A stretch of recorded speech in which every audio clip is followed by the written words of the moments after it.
वासुदेवाय हरये परमात्मने प्रणतः क्लेशनाशाय गोविन्दाय नमो नमः।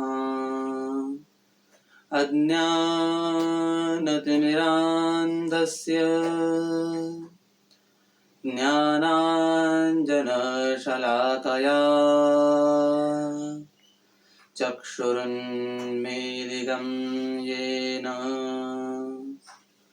तस्मै श्रीगुरवे नमः।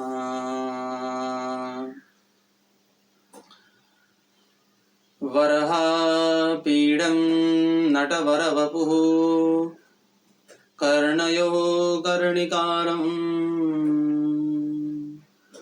विप्रदासः कनककपिशं वैजयन्तीं च मालाम् रन्ध्रान् वेणोरधरसुधया पूरयन् गोपवृन्दैः वृन्दारण्यं स्वपदरमणं प्रविशद्गीतकीर्तिः। वाणीयं विनिधाय मौलिफलके पाणिमनोहारिणी विद्यावादनकारिणी भगवती सन्तोषि दिव्यैस्तवैः। विद्यानेकविचारिणी त्वमगमत् त्रैलोक्यसञ्चारिणी भक्त्या तं सततं नमामि वरदं श्रीशम्भुधारेश्वरम्। सच्चिदानन्दरूपाय विश्वोत्पत्त्यादिहेतवे तापत्रयविनाशाय श्रीकृष्णाय वयं नुमः। सद्गुरुदेव भगवान की जय। गोपाल कृष्ण भगवान की जय। श्री राधा रानी सरकार की जय। श्रीमद्भागवत महापुराण की जय। श्री सुखदेव जी महाराज की जय। श्री वेदव्यास जी महाराज की जय। जय जय श्री राधे, जय जय श्री राधे, जय जय श्री राधे। नमः पार्वती पतये, हर हर महादेव हर।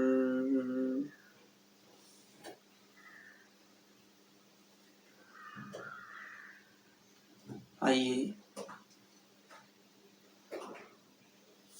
चित्तसार सिंधु अकारण करुणा वरुणालय सर्वस्व भगवान श्री राधा गोविंद जी के चरण कमलों का ध्यान करते हुए आप हम सभी इस श्रीमद् भागवत ज्ञान गंगा में प्रवेश करें।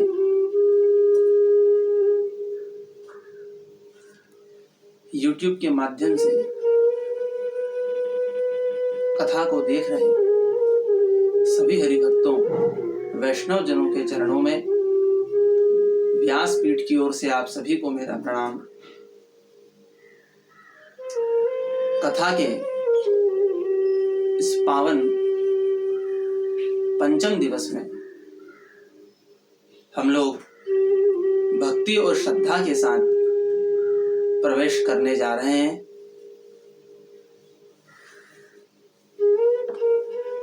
विगत दिवसों में हम लोगों ने श्रीमद् भागवत के महात्म्य को समझा।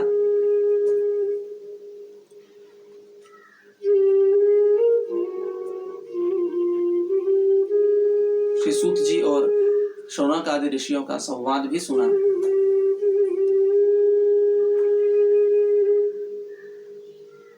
और श्रीमद् भागवत के प्रथम स्कंद के प्रथम अध्याय का प्रथम श्लोक, जिसका श्रवण भी हम लोगों ने किया।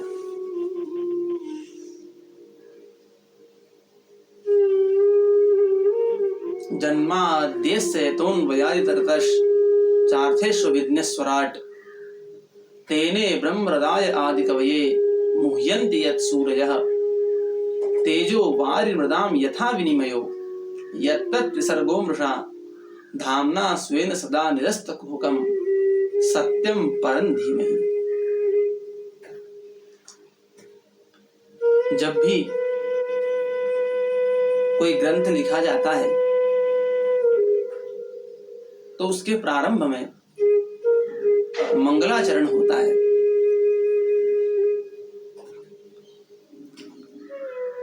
जिसमें ग्रंथ में जिन देवता की आराधना की गई है, जिन देवताओं की स्तुति की गई है, जिन देवताओं का वर्णन किया गया है, उनका ध्यान प्रारंभ में होता है, जिसे मंगलाचरण कहा जाता है। और ये मंगलाचरण कथा की नींव है। जितने ध्यान से हम लोग मंगलाचरण करते हैं, कथा में उतना ही आनंद आता है।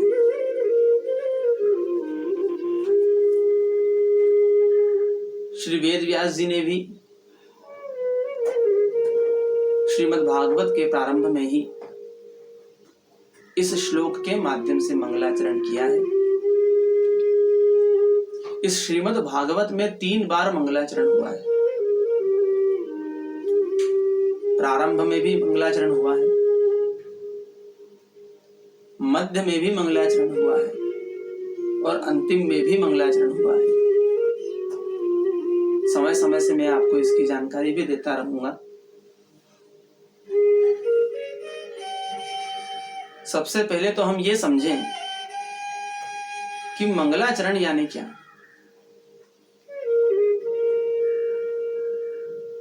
मंगलाचरण यानी कि मंगल आचरण। जिनका मंगलमय आचरण है, ऐसे भगवान की स्तुति या आराधना मंगलाचरण कहलाती है। और मंगलमय कौन है? तो हमारे भगवान नारायण जो हैं, वो परम मंगलमय है और उनका सब कुछ मंगलमय है। उनका रूप भी मंगलमय है, उनका स्वरूप भी मंगलमय है। मंगलम भगवान विष्णु मंगलम गरुड़ध्वजः मंगलम पुंडरीकाक्षो मंगलाजस्तनो हरि।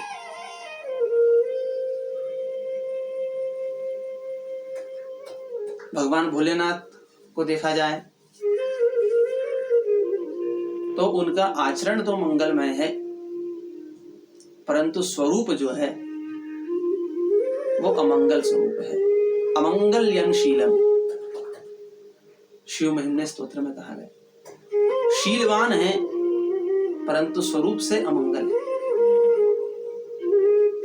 परंतु हमारे भगवान नारायण रूप से भी मंगल है, स्वरूप से भी मंगल है। देखिए, जब किसी देवता का उत्कर्ष हम लोग बताते हैं तो दूसरे देवताओं का अपकर्ष भी होता है। ये शास्त्र मर्यादा है, इसको अन्यथा न लें।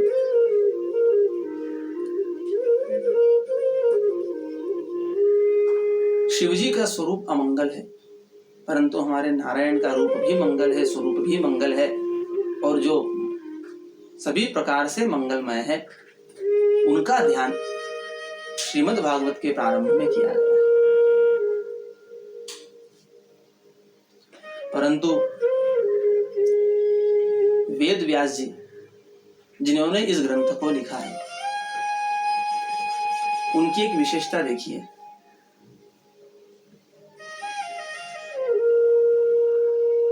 सामान्यतया देखा जाता है कि जब कोई ग्रंथ जिस देवता से संबंधित होता है उस ग्रंथ के प्रारंभ में उन्हीं देवता का ध्यान किया जाता है। जैसे कि मान लिया कोई शिव जी का स्तोत्र है या शिव जी का कुछ स्तुति की गई है, आराधना की गई है, तो उसमें भोलेनाथ का ध्यान प्रारंभ में किया जाता है। भगवान रामचंद्र जी का कोई ग्रंथ है तो उसके प्रारंभ में भगवान का ध्यान किया गया है। परंतु श्रीमद् भागवत के प्रारंभ में मंगलाचरण में सत्यम परम धीमहि, सत्य स्वरूप परमात्मा का मैं ध्यान करता हूं। सत्य स्वरूप परमात्मा की स्तुति की गई है। अब इसमें दो बातें हैं, एक तो सत्य स्वरूप परमात्मा और ध्यान करना। ध्यान किया किनका किया जाता है? ध्यान उन्हीं का किया जाएगा जो साकार हो। निराकार का ध्यान कैसे करेंगे? यदि आपको कहा जाए कि आपके घर में जो आकाश व्याप्त है उसका ध्यान कीजिए, तो क्या आप कर पाएंगे? नहीं कर पाएंगे, क्योंकि वो निराकार है। वस्तुतः भगवान का स्वरूप भी निराकार है, परंतु श्रीमद् भागवत में भगवान के साकार स्वरूप की व्याख्या की गई है। इसीलिए कहा गया कि सत्य स्वरूप परमात्मा का मैं ध्यान करता हूं।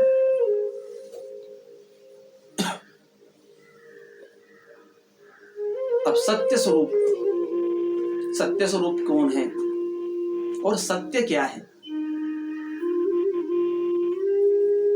तो कहा गया सते हितम सत्यम, जो हमें भगवान के समीप ले जाए वह सत्य है। और हर सत्य का पालन करना भी आवश्यक नहीं। जैसे कि मान लिया जाए कि आपके पड़ोस में कोई व्यक्ति है या आपके संपर्क में कोई व्यक्ति है जो कि अत्यधिक व्यसन करता है, तो ये बात सत्य है कि वो व्यक्ति व्यसन करता है, तो क्या सत्य होने से उसका पालन किया जाए या उनका अनुगमन किया जाए? ऐसा नहीं है। जो सत्य या जो बात हमें परमात्मा के समीप ले जाए वह सत्य है। कुछ लोग कई बार प्रश्न करते हैं कि भगवान ने इतनी कम अवस्था में, इतनी छोटी अवस्था में गिरिराज को अपने छोटी सी उंगली पर धारण किया, तो क्या यह बात सत्य है? यह तो कोरी कल्पना है।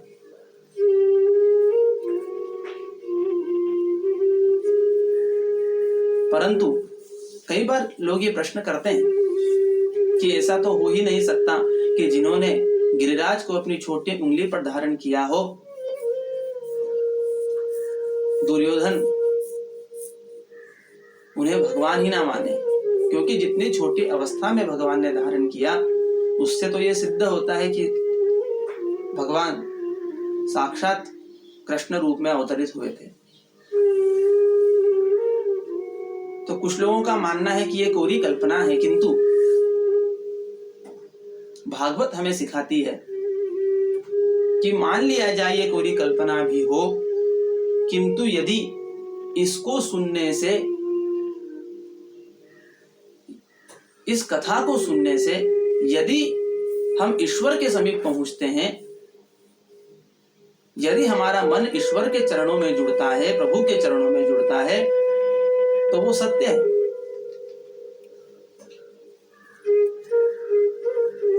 और श्री वेद व्यास जी इस श्रीमद् भागवत के माध्यम से हम लोगों को शिक्षा के स्थान पर संस्कार देना चाहते हैं।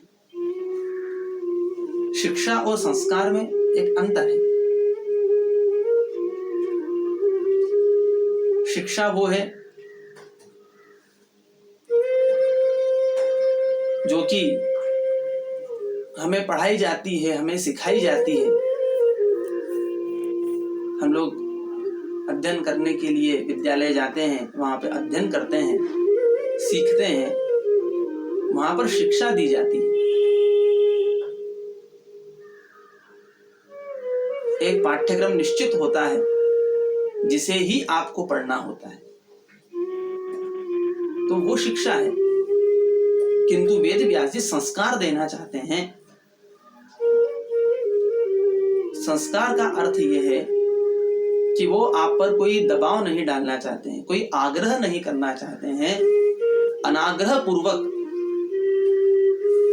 इसीलिए श्री वेद व्यास जी ने श्रीमद् भागवत में सुंदर चरित्रों का वर्णन किया, क्योंकि जिन्होंने वेद के 4 भाग कर दिए विस्तार की दृष्टि से, जिन्होंने ब्रह्म सूत्र जैसा ग्रंथ लिखा जिस पर श्री वल्लभाचार्य जी को, श्री शंकराचार्य जी तक को भाष्य करना पड़ा शब्द में इसलिए बोल रहा हूं क्योंकि यदि ब्रह्म सूत्र पर भाष्य नहीं होता तो तत्व ज्ञान अधूरा रह जाता। इसलिए श्री शंकराचार्य जी तक को भी ब्रह्म सूत्र पर भाष्य करना पड़ा। परंतु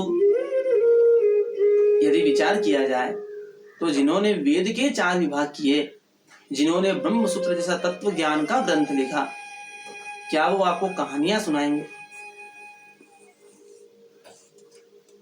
तो फिर वेद व्यास जी ने कहानियां ही क्यों लिखी?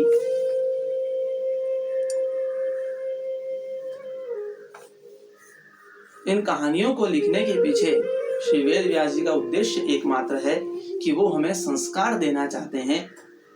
जब हम श्रीमद् भागवत के इन पावन चरित्रों को श्रवण करते हैं, सुनते हैं, तब हमें भी वैसा होने का मन करता है।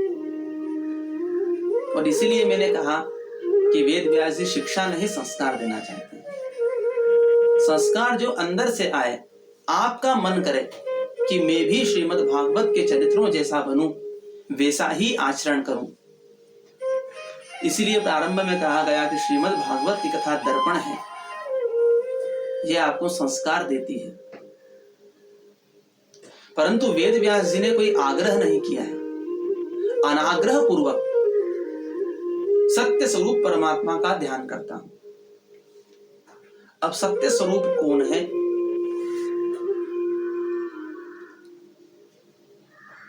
तो कहा गया कि यदि आप शिव जी की आराधना करते हैं, यदि उनकी आराधना से भगवान के समीप पहुंचते हैं, जो राम जी की आराधना करते हैं, जो राम जी को इष्ट मानते हैं, यदि वो उनकी आराधना से भगवान के समीप पहुंचते हैं,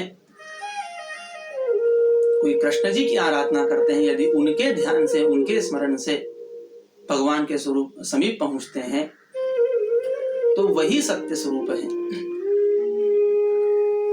और ये श्री वेद व्यास जी की महानता है कि उन्होंने श्रीमद् भागवत में श्री कृष्ण लीलाओं का चरित्र चित्रण किया है, परंतु फिर भी ध्यान में अनाग्रह पूर्वक कहा है।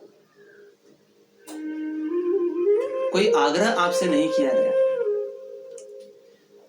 जब भगवान श्री कृष्ण ने महाराज अर्जुन को गीता का उपदेश दिया, तो उपदेश तो दिया, परंतु अंत में यह भी कहा कि यथेच्छसि तथा कुरु, जैसा तुम्हारा मन कहे, जैसी तुम्हारी इच्छा हो वैसा करो। पहले तो अपनी बात कह दी और बात को कहने के बाद में फिर ये बात भी कही कि जैसी तुम्हारी इच्छा हो वैसा करो।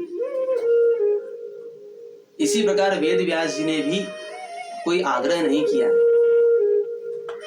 रुचीनाम वैचित्र्या द्रज कुटिल नाना पथजुषाम नृणामेको गम्य त्वमसि पय सामरणमेव।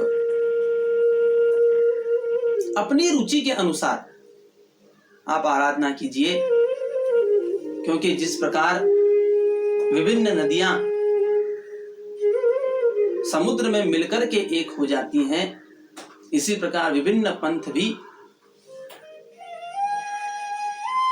सत्य स्वरूप परमात्मा में ही विलीन हो जाते हैं। तो आप किसी भी पंथ से जाएंगे,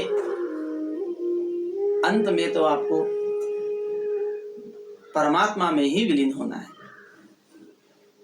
और इसीलिए अनाग्रह पूर्वक कहा गया है कि आप सत्य स्वरूप परमात्मा का ध्यान कीजिए अपनी रुचि के अनुसार।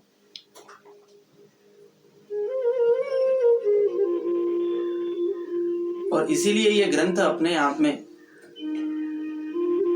विशिष्ट है, ये इसकी विशेषता है। ऐसा आपको दूसरा और कहीं ग्रंथों में नहीं मिलेगा जहां ऐसा मंगलाचरण किया गया।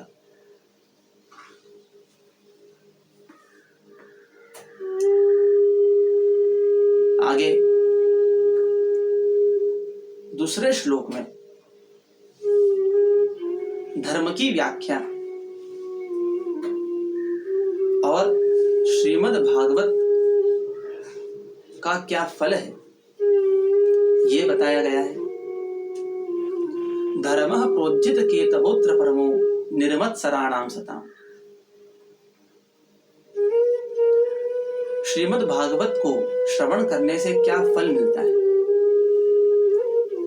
देखिए, हम लोग कोई भी कर्म करते हैं तो उसमें कहीं न कहीं फल अवश्य जुड़ा होता है। कुछ लोग कथा श्रवण करते हैं तो सुख समृद्धि की कामना से करते हैं, कुछ लोग शांति की प्राप्ति के लिए करते हैं, कुछ लोग मोक्ष की प्राप्ति के लिए कथा करते हैं। और अभी तो पितृपक्ष गया है जिसमें पितरों की शांति के लिए भी श्रीमद् भागवत की कथा का श्रवण किया जाता है, ताकि पितरों को मुक्ति मिले। परंतु मेरा ऐसा मानना है कि पितरों को तो मुक्ति की आवश्यकता है ही, मनुष्य को तो जीवित रहते हुए भी मुक्ति की आवश्यकता है। क्योंकि व्यक्ति जब तक अपने कर्मों से मुक्त नहीं होता, इस संसार से मुक्त नहीं होता, अपनी वासनाओं से मुक्त नहीं होता, छूटता नहीं है, तब तक वो भगवान के परम धाम को प्राप्त नहीं कर सकता। क्योंकि आप कोई कर्म करेंगे, उसका फल मिलेगा, फिर उससे दूसरा कर्म उत्पन्न होगा, फिर उसका फल मिलेगा। ऐसे करते हुए कर्म और उसका फल ये चलता रहता है और व्यक्ति जन्म मरण के चक्र में विभिन्न 84 लाख योनियों में भ्रमण करता रहता है। और इसीलिए आवश्यकता है कि हम लोग हमारी वासनाओं से, यानी कि इस संसार से मुक्त हो। तो मुक्त होने की आवश्यकता तो मनुष्य को जीवित रहते हुए है, ताकि उस पर कोई ऋण शेष ना रहे, कोई कर्म शेष ना रहे।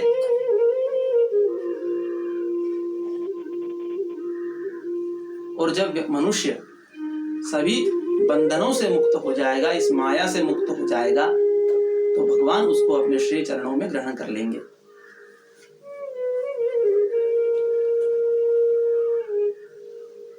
इसीलिए मनुष्य को आसक्ति से दूर रखना है अपने आप को।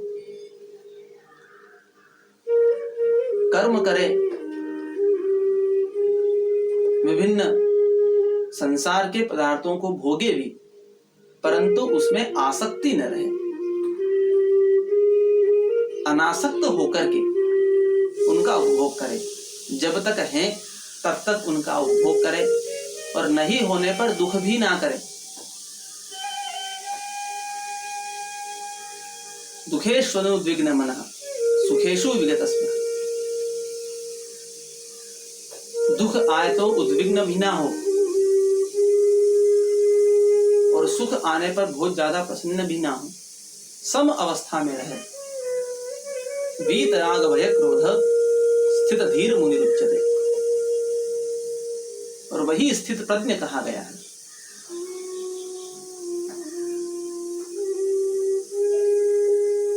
और ये जो आसक्ति है, यदि ये आसक्ति है तो जा भी सकती है। आवश्यकता है आपको प्रयास करने की। हम लोग उस ओर बढ़ने का प्रयास ही नहीं करते हैं, इसीलिए आसक्ति बनी रहती है। और ये जो जन्म मरण का चक्र है, इसमें हम लोग भ्रमण करते रहते हैं।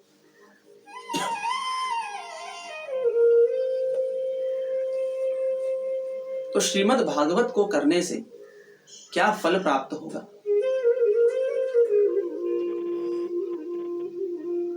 ये बात सही है कि श्रीमद् भागवत कथा का अगर आप श्रवण करेंगे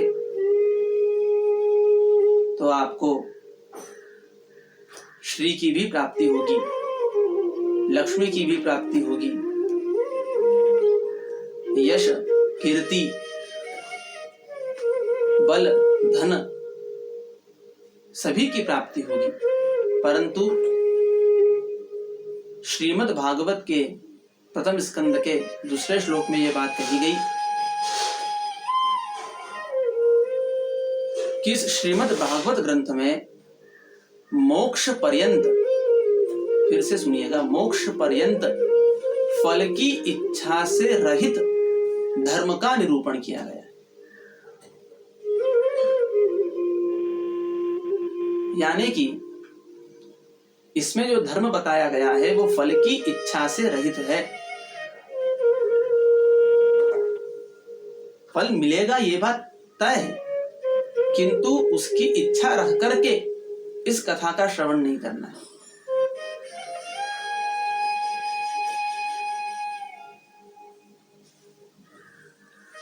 हम लोग कई बार सुनते हैं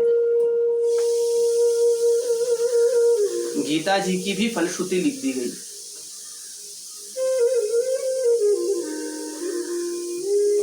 और अभी पितृपक्ष में तो कहीं के मुख से सुनने में आया कि गीता जी के अमुक अध्याय को सुनने से ये फल मिलता है, अमुक अध्याय को सुनने से ये फल मिलता है।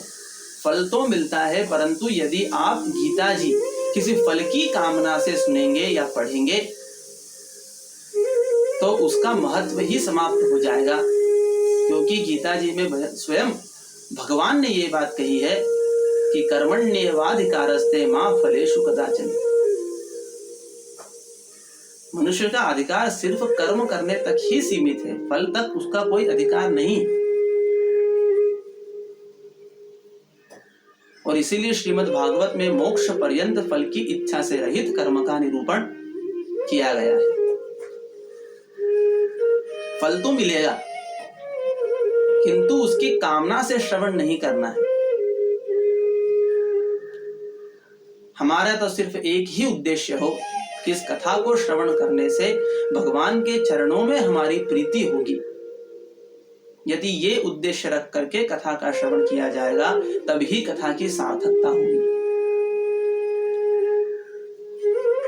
और इसीलिए वेद व्यास जी ने प्रारंभ में ही ये बातें कह दी,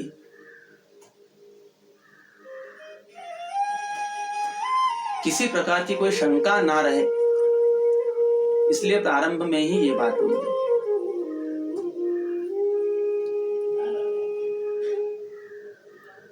क्योंकि ये श्रीमद् भागवत ग्रंथ जो है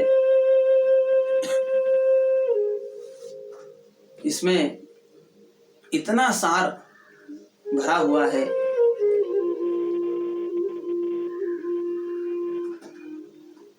श्री पांडुरंग शास्त्री आठवले जी एक बहुत ही बढ़िया बात कहते हैं, वो मुझे ध्यान आई, अभी मैं आपको बताता हूँ। उन्होंने कहा कि भागवत को देख करके मेरी स्थिति कैसी होती है। तो उन्होंने कहा है कि कोई दीनहीन व्यक्ति, बहुत ही दीन अवस्था में हो, जो ऐसा व्यक्ति किसी ऐसे कक्ष में चला जाए जहां पर बहुत सारा खजाना भरा हुआ हो, विभिन्न प्रकार के हीरे जवाहरात हों, तब वो व्यक्ति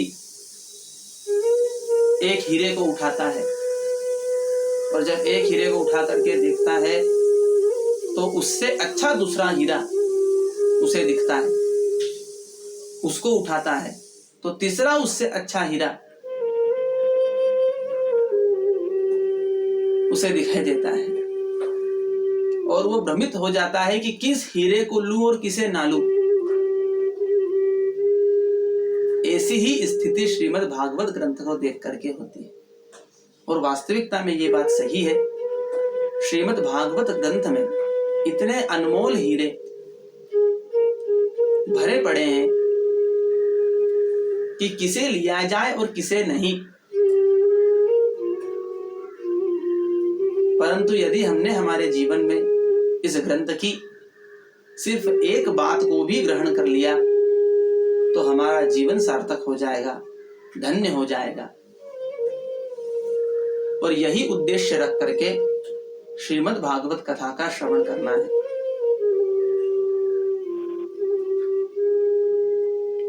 और इसलिए वेद व्यास जी ने लोक हित की कामना से ही इस ग्रंथ की रचना की है।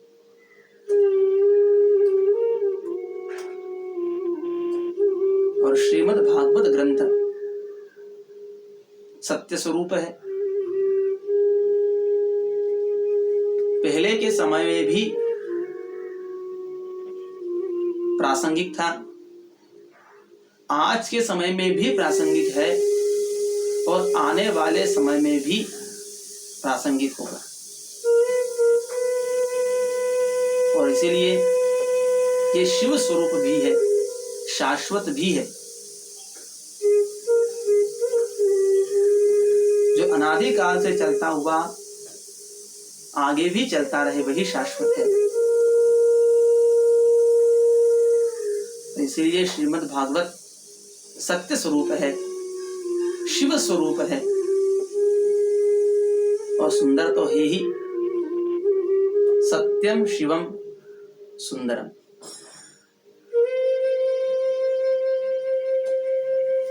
और जब व्यक्ति मृत्यु को प्राप्त होता है तो शरीर से तो मुक्त हो जाता है, परंतु मुक्ति का अर्थ शरीर से मुक्त होना नहीं, मन से मुक्त होना है।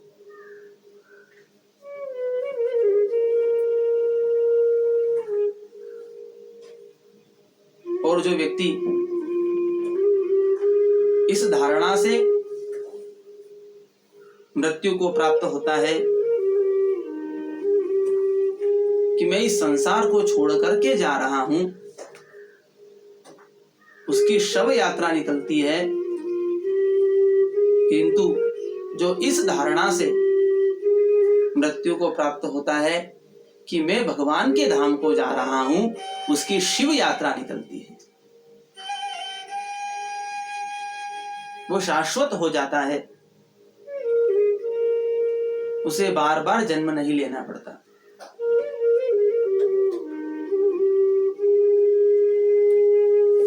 इसीलिए वेद व्यास जी को कहा गया है, अचतुर्वदनो ब्रह्मा द्विर्बाहुर परोहरि। चार हाथ नहीं होते हुए भी ब्रह्मा के समान है, चार मुख नहीं होते हुए भी ब्रह्मा के समान है, दो हाथ हैं फिर भी विष्णु के समान है।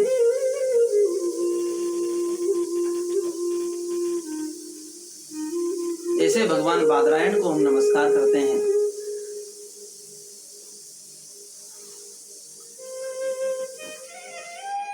और मेरा भी इस कथा को करने के पीछे एक ही उद्देश्य है कि हम सभी का कल्याण हो, आपका भी हो और मेरा भी हो। इसी कामना से मैं इस कथा को कर रहा हूं।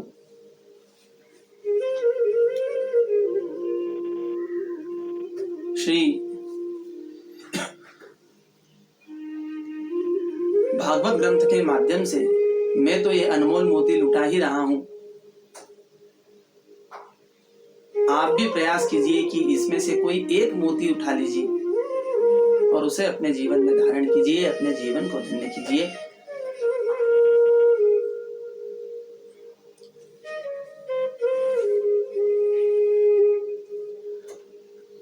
श्री शौनक आदि 28,000 ऋषियों ने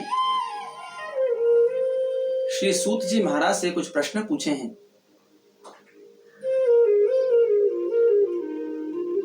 किस भागवत ग्रंथ में, इस संसार में मुख्य श्रेय का साधन क्या है? दूसरा, भगवान ने किस उद्देश्य से माता देवकी के गर्भ से जन्म लिया? तीसरा, भगवान की लीलाओं का वर्णन। चौथा, भगवान की अवतार संबंधी कथाएं। और भगवान के गोलोक धाम को जाने के बाद धर्म किसकी शरण में गया? ये सब बातें पूछी। सूत जी महाराज ने बताया कि संसार में मुख्य श्रेय का साधन भगवान का भजन ही है।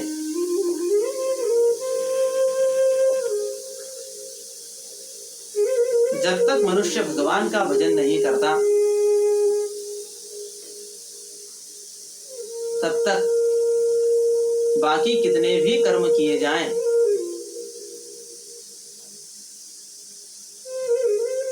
कितनी भी तप यज्ञ अनुष्ठान किए जाएं, वो सब व्यर्थ हो जाएगा। और हम लोगों ने भक्ति, ज्ञान और वैराग्य, ये कथा हम लोगों ने प्रारंभ में सुनी थी।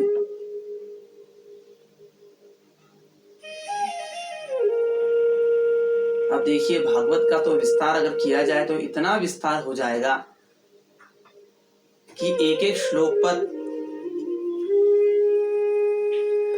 एक एक टीका लिखी जा सकती है, परंतु इतना समय हमारे पास नहीं है, समयाभाव भी है। भक्ति, ज्ञान और वैराग्य। जब नारद जी उनके पास मिलने के लिए जाते हैं तो भक्ति उदास है, ये कलयुग की स्थिति का वर्णन वेद व्यास जी ने किया है। और हमारे शास्त्र देखिए कितने समृद्ध हैं।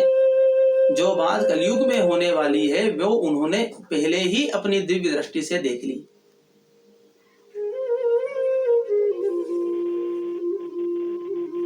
इसीलिए हमारी संस्कृति, सनातन संस्कृति सभी धर्मों में श्रेष्ठ है,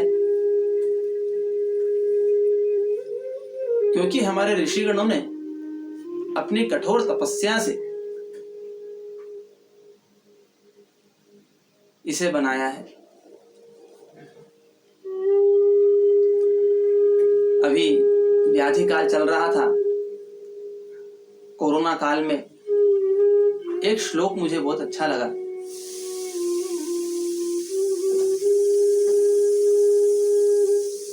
जो इस अवस्था पर सटीक बैठता है।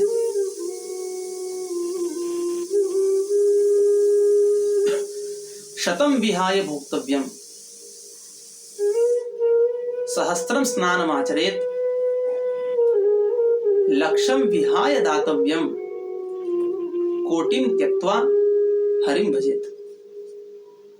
शतम विहाय भोक्तव्यम, 100 काम छोड़ करके खाइए, भोजन कीजिए।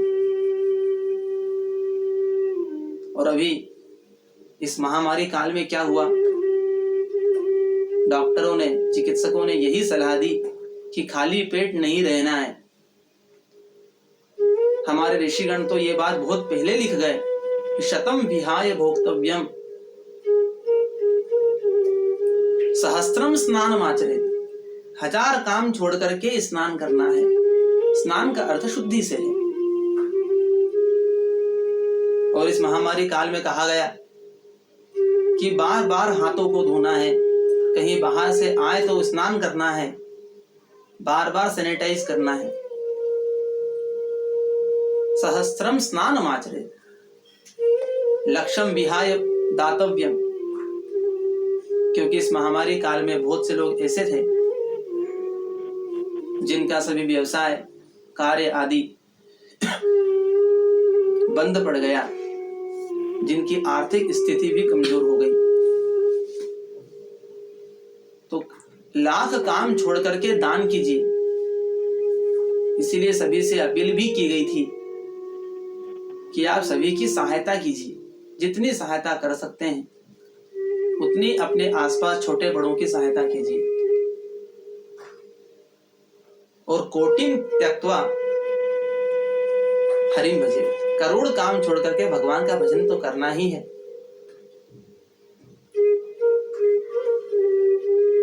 तो ये जो स्थिति, परिस्थिति हम लोग आज देख रहे हैं, ये हमारे शास्त्रकारों ने इतने वर्षों पूर्व लिख दी है। जो कलयुग की स्थिति श्री वेद व्यास जी ने उस समय अपनी दिव्य दृष्टि से देख करके लिखी, उसको हम आज सत्य पाते हैं।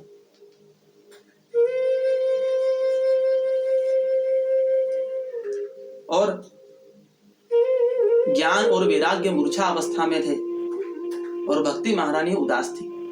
ये हम लोगों ने पहले दिवसों में सुना। परंतु ज्ञान और वैराग्य के कलयुग में मूर्छित होने का कारण क्या है? और श्री भक्ति देवी के उदास होने का कारण क्या है? क्या कलयुग में भक्ति नहीं है? भक्ति तो है। यदि ऐसा नहीं होता तो इतने विभिन्न बड़े बड़े मंदिरों में इतनी लंबी लंबी कतारें नहीं लगती। लोग इतने श्रद्धा भाव से मंदिरों में जाते हैं और कतार में लग करके इतना समय दे करके दर्शन करते हैं। यानी कि भक्ति तो है, तो फिर वेद व्यास जी ने ऐसा क्यों लिखा कि भक्ति उदास है? भक्ति के उदासी का कारण यह है कि भक्ति तो कलयुग में है, किंतु भक्ति में प्रेम और भाव की कमी हो गई है। आज का मनुष्य भक्ति करता तो है, परंतु बिना प्रेम और बिना भाव से करता है। और भक्ति जब अपने स्वरूप को आईने में देखती है तो पाती है कि आज का मनुष्य तो भय से, डर से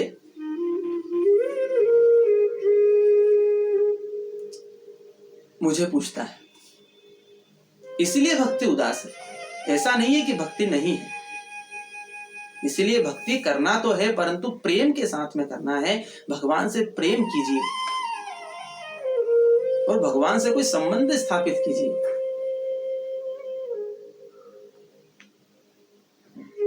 भक्ति में भाव होना चाहिए। ज्ञान और वैराग्य मूर्छित क्यों है? क्या वर्तमान में ज्ञान नहीं है? ऐसा नहीं है। आज के लोग भी पढ़े लिखे हैं, समझदार हैं, परंतु ज्ञान कैसा हो? तो कहा कि ज्ञान तो है, परंतु ज्ञान में शुष्कता आ गई है, आर्द्रता नहीं है। इसीलिए ज्ञान मूर्छित है।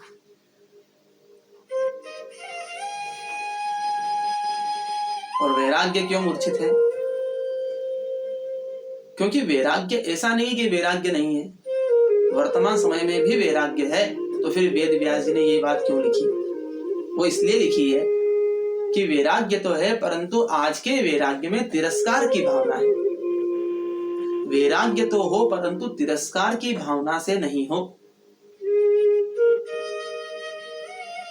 और हमें भी इस संसार में ही रहना है, और संसार में रहते हुए ही भगवान को प्राप्त किया जा सकता है। इसीलिए इस संसार को तिरस्कार की भावना से नहीं देखना है, बस उसमें आसक्त नहीं होना है। अनासक्त होकर के इस संसार के भोगों का उपभोग करना है। तो श्री वेदव्यास जी ने इस ग्रंथ में इतने अनमोल मोती भरे हुए हैं।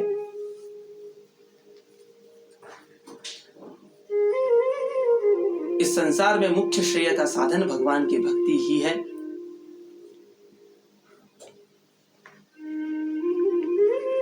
अब ऋषिगणों ने पूछा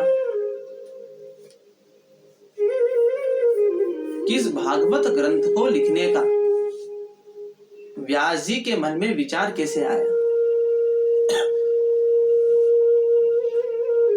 और महाराज परीक्षित को श्री सुखदेव गोस्वामी ने इस कथा को क्यों सुनाया।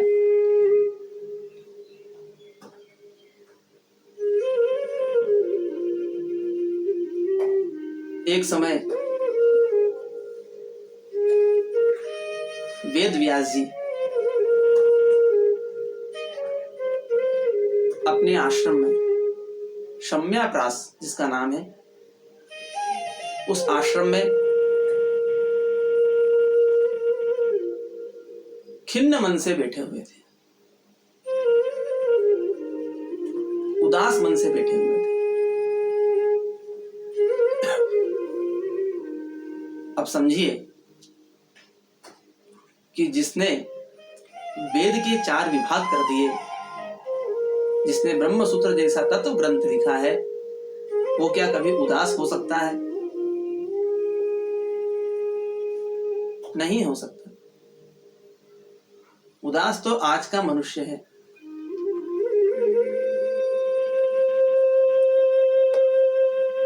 तो फिर ये बात क्यों आई?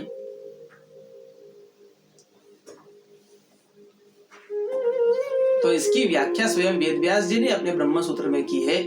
ब्रह्मसूत्र का एक सूत्र, लोकवत्तु लीला केवल्यम। ये जो भी हमें दिखाई दे रहा है या जो भी हमें ग्रंथ के माध्यम से बताया गया है, ये सिर्फ लोक को दिखाने के लिए लीला मात्र की गई है।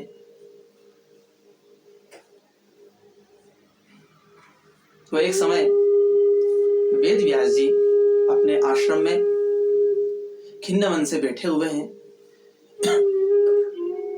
और उसी समय वहां पर नारद जी पहुंचते हैं। नारायण नारायण करते हुए नारद जी का आगमन हुआ। वेदव्यास जी ने नारद जी को प्रणाम किया, नारद जी ने वेदव्यास जी को प्रणाम किया, और श्री वेदव्यास जी से उनके उदासी का कारण पूछा।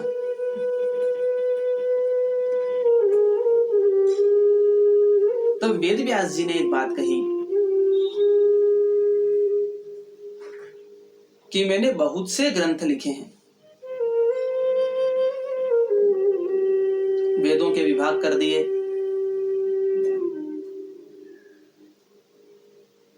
तात्विक ग्रंथ भी लिखे, इतिहास के रूप में श्री महाभारत की कथा भी लिखी, परंतु फिर भी मेरे मन को संतोष नहीं मिल रहा है। इसका क्या कारण है? तब नारद जी ने कहा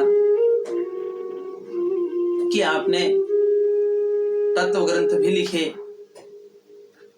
इतिहास भी लिखा, परंतु भगवान की मधुर लीलाओं का जैसा वर्णन आपने करना था वैसा नहीं किया। इसीलिए आपका मन जो है उदास है, और इसीलिए आप भगवान की मधुर लीलाओं को लिखिए।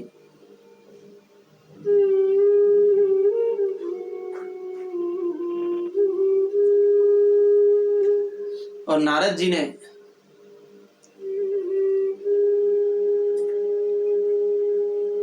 श्री वेदव्यास जी को चतुश्लोकी भागवत का उपदेश दिया और श्री वेदव्यास जी ने इस चतुश्लोकी भागवत, जिसमें 4 श्लोक हैं, उनका विस्तार करके ही इन 18,000 श्लोकों की रचना कर दी। और ये ग्रंथ भगवान विष्णु से ब्रह्मा जी को प्राप्त हुआ, श्री ब्रह्मा जी से श्री नारद जी को प्राप्त हुआ और नारद जी से वेद व्यास जी को प्राप्त हुआ। और वेद व्यास जी ने श्री सुखदेव जी महाराज को बताया, जिसे श्री सुखदेव जी महाराज ने महाराज परीक्षित को श्रवण कराया था।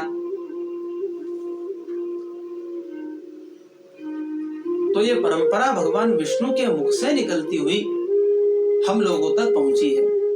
ये धारा जैसे श्री गंगा भगवान के चरणों से निकली है, वैसे ही ये श्रीमद् भागवत ज्ञान गंगा भगवान के मुख से निकली है।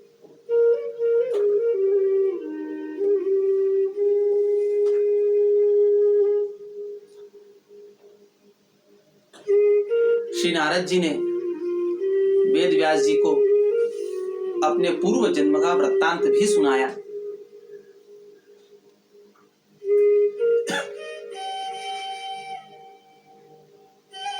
श्री नारद जी अपने पूर्व जन्म में एक दासी के पुत्र थे।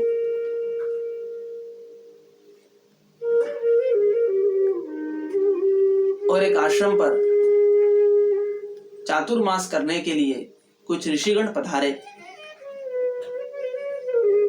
तो नारद जी की माता ने श्री नारद जी को उनकी सेवा में लगा दिया। श्री नारद जी ऋषियों की सेवा करते, शुश्रूषा करते, उनका सभी कार्य भी करते और संतों का जूठा प्रसाद पाते थे। यहां शब्द आया है उच्छिष्ट। उच्छिष्ट यानी कि जूठा, परंतु शास्त्र कहते हैं कि जूठा नहीं खाना चाहिए। तो फिर यहां पर जूठा शब्द क्यों आया है? शास्त्रकार कहते हैं नोच्छिष्टम कस्यचित् दद्यात्, किसी को जूठा देना भी नहीं चाहिए और उच्छिष्ट भोजन श्वाना, उच्छिष्ट भोजन करना भी नहीं चाहिए, क्योंकि जो व्यक्ति जूठा भोजन करता है वो कुत्ते की योनि को प्राप्त करता है।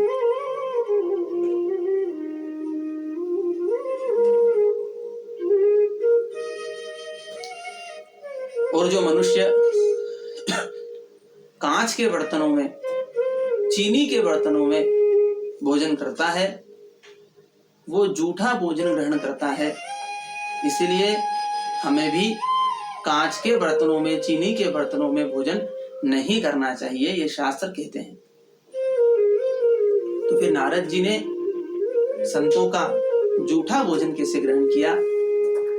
तो उच्छिष्ट का एक अर्थ और भी है, उत्कृष्टम शिष्टम इति उच्छिष्टम। मतलब भगवान को भोग लगाने के बाद जो भोजन शेष बचता है वो उत्कृष्ट हो जाता है और इसीलिए उसे उच्छिष्ट कहा गया है। तो संतों के भोजन कर लेने के बाद नारद जी जो शेष बचा हुआ भोजन रहता था उसे ग्रहण करते थे, इसीलिए कहा गया है कि उच्छिष्ट भोजन करते थे।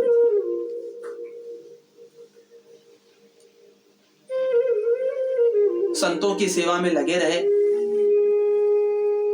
और संतों की सेवा में लगे रहने के कारण नारद जी के मन में भी भगवान के प्रति श्रद्धा उत्पन्न हुई, क्योंकि संतों की प्रकृति ही परोपकार के लिए होती है और संत जो होते हैं वो चंदन के वृक्ष के समान होते हैं। जिस प्रकार चंदन के वृक्ष को कुल्हाड़ी से काटा जाता है, तो कुल्हाड़ी तो चंदन के वृक्ष को काटती है, परंतु फिर भी चंदन के वृक्ष को काटने से कुल्हाड़ी में सुगंध आ जाती है। यानी कि जो कष्ट देता है वो भी उनके संपर्क से, उनके आश्रय से सुगंधित हो जाता है, उनकी वृत्तियां बदल जाती है।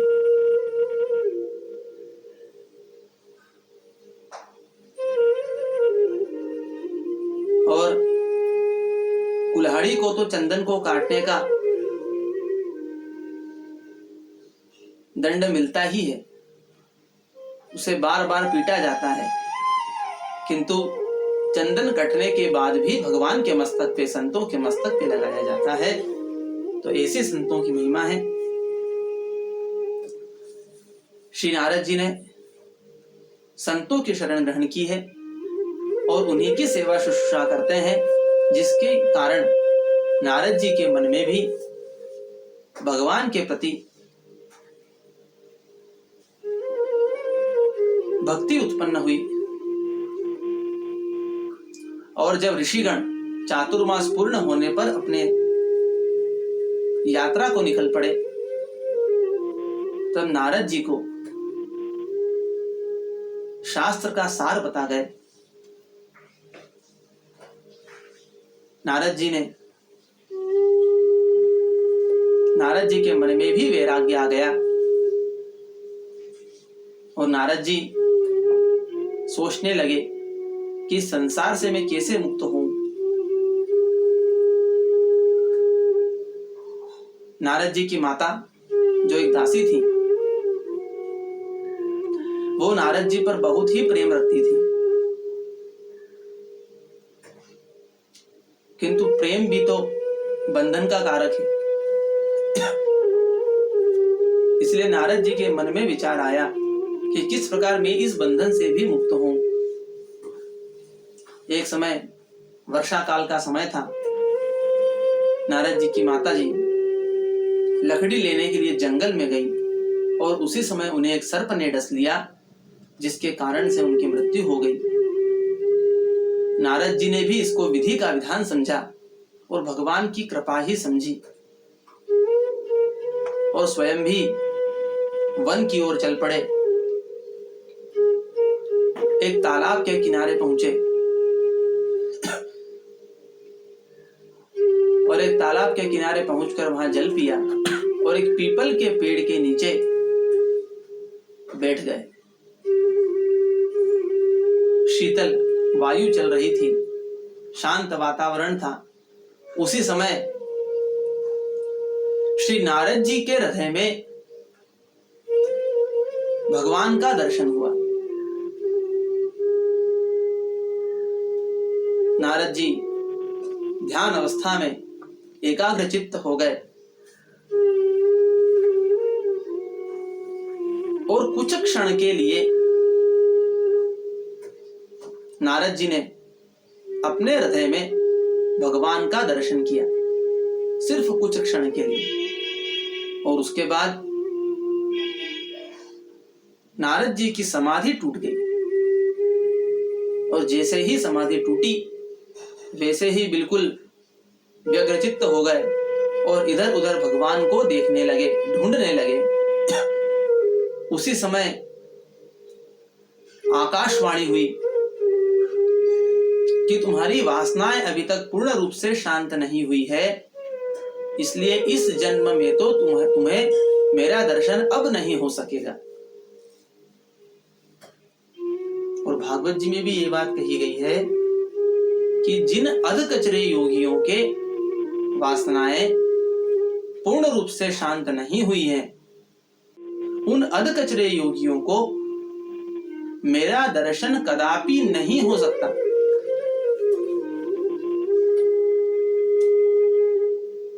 इसलिए जो लोग कहते हैं कि उन्हें भगवान का दर्शन हुआ है या उन्होंने भगवान को देखा है, तो या तो वो पूर्ण रूप से वासना से मुक्त हो गए हैं, या ये सिर्फ एक भ्रांति है? ये भागवत जी कह रही है। परंतु आकाशवाणी में ये बात भी कही गई कि तुमने मेरी निर्मल मन से भक्ति की है, इस वजह से तुम अगले जन्म में मेरे पार्षद बनोगे और पूरे संसार में मेरे नाम का प्रचार करोगे, गुणगान करोगे।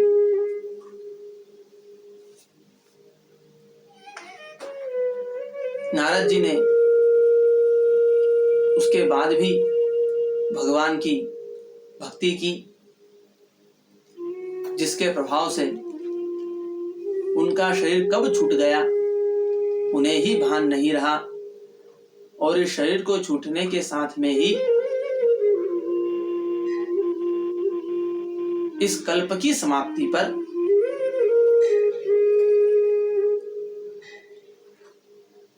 भगवान में विलीन हो गए और पुनः ब्रह्मा जी के सृष्टि निर्माण के समय ब्रह्मा जी से प्रकट हुए। इसीलिए नारद जी को ब्रह्मा जी का मानस पुत्र कहा जाता है। ब्रह्मा जी से प्रकट हुए और पूरे संसार में भगवान नाम का प्रचार करने लगे। और श्री नारद जी, वास्तविकता में मैंने भी पहले भी नारद जी के व्यक्तित्व को बताया है और अभी भी कहता हूं कि श्री नारद जी एकमात्र ऐसे भगवान के भक्त हैं जो किसी भी लोक में बिना किसी आज्ञा के, बिना किसी वीजा के भ्रमण कर सकते हैं।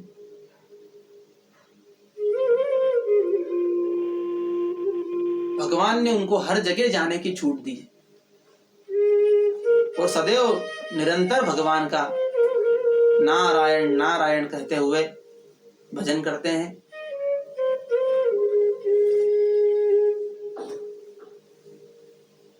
तो ये पावन कथा अपने पूर्व जन्म का वृत्तांत नारद जी ने श्री वेद व्यास जी को सुनाया।